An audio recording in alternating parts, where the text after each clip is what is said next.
এরপর শুরু হয়ে যায় রান্না করার কার্যক্রমগুলো।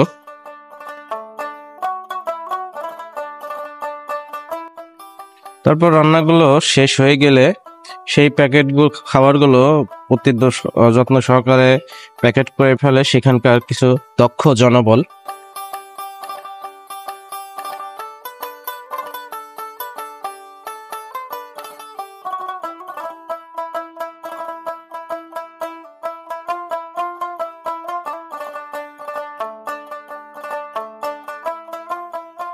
খাবার প্যাকেট করা শেষ হলে খাবারগুলো নিয়ে যাওয়া হয় মেলার প্রান্তরে এবং সেই খাবারগুলো ধীরে ধীরে সকলের মাঝে বন্টন করে দেওয়া হয়।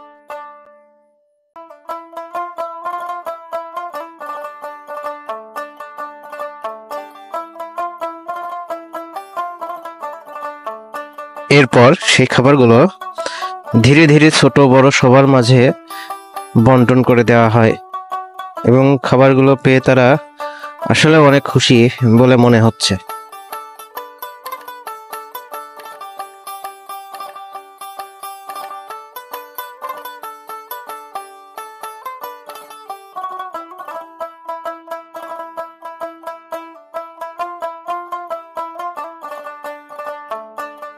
সকলকে অনেক ধন্যবাদ আমাদের ভিডিওটা শেষ পর্যন্ত দেখার জন্য, এবং আমাদের ভিডিও যদি সবার ভালো লেগে থাকে অবশ্যই একটা সাবস্ক্রাইব, একটা লাইক এবং একটা কমেন্ট করবেন এবং শেয়ার করবেন।